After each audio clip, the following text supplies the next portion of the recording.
Okay, we're going to move on to the bumper.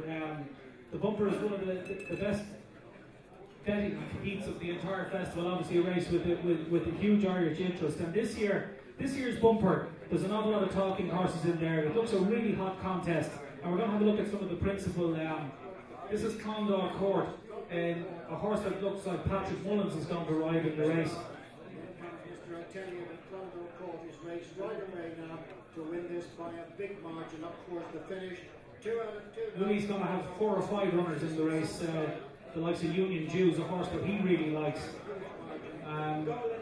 This is Golden Tilla, Tony Martin trained Golden Tilla, owned by Barry Connell.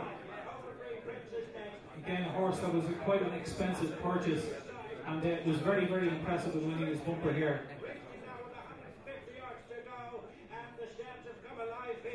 As Golden Tilla and Kirwan have put this race to bed some way out. Sean O'Brien takes the training order. Heading down the final furlong now. Hidden light pressed by Shannon. No, this is Union Jews. This is a magnificent horse of Willie Mullins. And we have to work hard here for victory.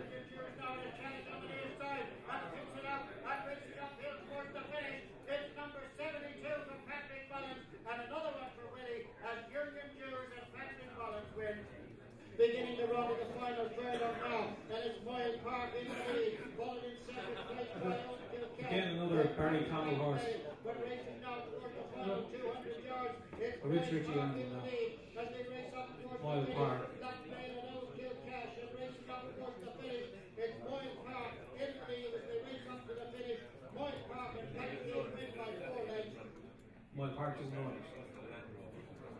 He says Moyle Park will not run at Cheltenham. He goes to the Land Rover bumper at Punchestown.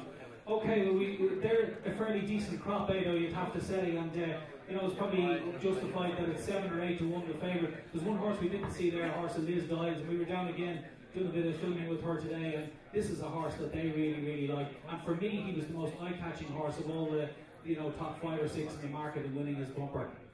Yeah, I think Liz Dives' horse is my pick of the bumper horse that they're going. I think he's a fabulous horse. Won very, very easy, and they bought him a few years back, and they've minded him, and they've turned down substantial offers for the horse. And to be honest, I think he's a very good each way bet. Even there, the bumper is a hard race to pick out. Like, to pick the winner out, and I think at 10 to 1 he's a savage each way bet. Yeah, Davy, Barry Murphy, Fairley's son, who looks after this horse, said he thinks he's the nicest horse he's ever been involved with, and he's seen a few good ones in his day. Yeah, he is, to be fair now, and he's titled it's a fair comment, and it's not a comment that he was saying trying to sell the horse because the horse wasn't for sale. So it's a fair comment. They had grey horse that Nichols bought, Alfred, and they also had Cheltenham, that won the bumper. So he has a fair guide on what it takes to win a Cheltenham bumper. Look, other years I don't have had an opinion on the Cheltenham bumper. This year I can't figure it out. Golden Tilla looks to be a quality horse.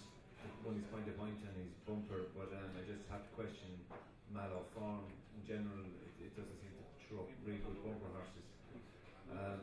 Condor Court, Emmett and Patrick went to the sales and bought a half brother to him before he won. They thought he was so good, and I'd have to agree with Levent that he looks to be a very good horse. And the one horse maybe that will improve for better ground is a horse called Union Jews and a horse called Blackmail, trained by Tony Martin, and I'd say he's 20 to 1, and I wouldn't put anyone off having a few quid. I think wasn't he second to Levant on He was, yeah. Yeah, no, he looks a decent price all right at 25s.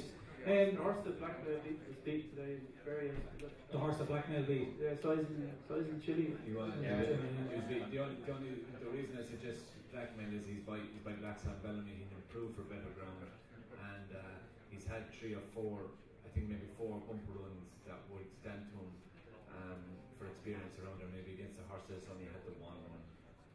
Couch, you'd be pleased to hear that Chelsea are 1-0 up anyway for starters. Oh, hi! Hey! 2-0 now. 2-0. Any of ours on 2? They're moving fast. What's your view on the bumper? We're all talking about the Irish horses here. Couch, is there any horse on the other side of the water that people are talking about, or any horse getting talked up? The one thing about the bones, you've just seen all without footage, it's all on totally different ground. As Davy said, you're looking at this race here for an horse who's going to improve on better ground. As we are, I mean, I was at Kempton Saturday, spoke to a couple of jocks and they come and they said, yeah, he's never been this quick for 6-7 months. All the form we see here, totally different ground. Look at last year, Champagne Fever. I think it was 16 to 1. I think it was about the 8th in of Woody's 20 horses in the race. And if you went up Woody's gallops, or tried to get round them anyway, and it works with 3 other of Woody's horses, it would probably finish last in every gallop. They come at Cheltenham, it went out in front, they go 100 miles an hour, they go a really, really strong pace, and it outstayed New Year's Eve, who was running all over him. We haven't got any New Year's Eves this year. Nicky Emerson probably got the best bumper horse we've got in England. We got beat at Kempton on Saturday, where they let some jockey go about 2 furlongs clear. One by length, and Kim Bailey said it wasn't a fluke. Keep taking the tablets, Kim. Mick Shannon has a horse in the race. Yes, it was called Sergeant Reckless. I was speaking to Nick about it. It won an all-weather bumper at Lingfield.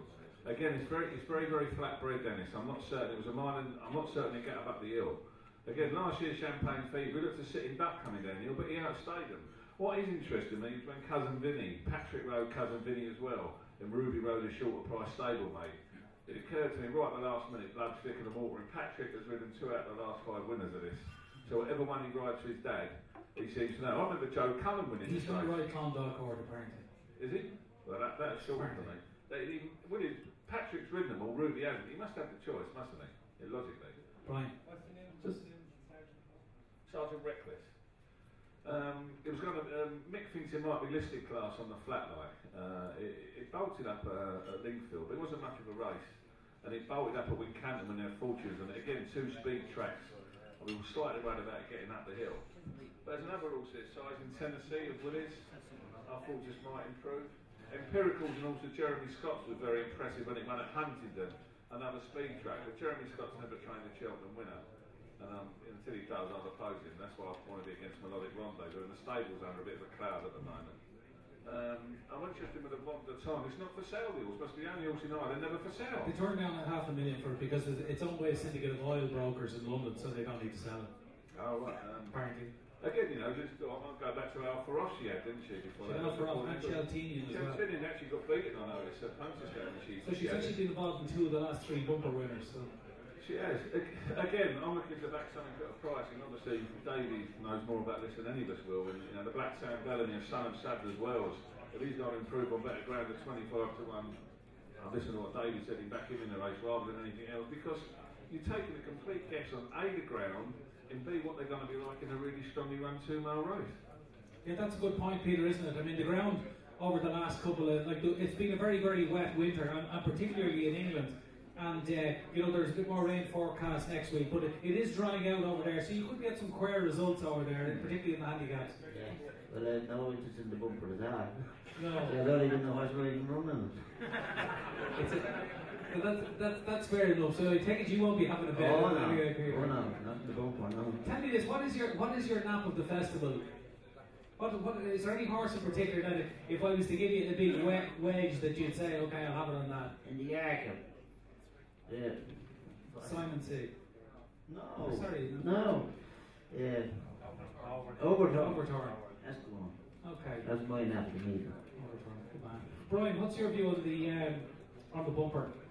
Just a couple of things. I'd be interested to ask Davy. If Outlander was to run the bumper, would he win?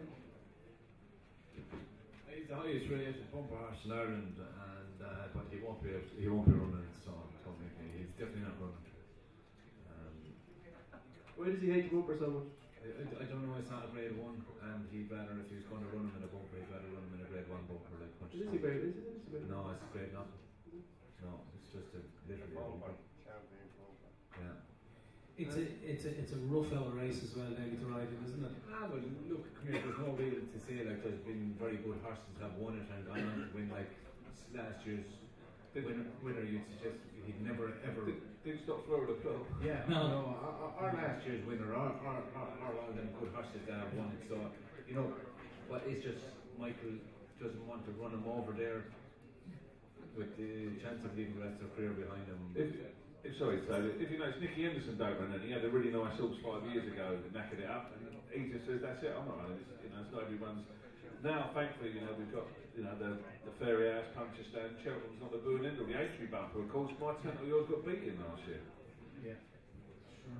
Andrew, what's your view on the race? Have you anything lined up for the race? I rode sides in Tennessee, with a gorgeous horse by Robin Champ. He won 2. The last day was off the only hat, and all this lad, he's a real galloper and he's quickened up well. And he's 16 or 20 to 1. I think he'll run a hell of a good race. He'll go on nicer ground as well. At 16 to 1, it'll definitely give you a good run for your money.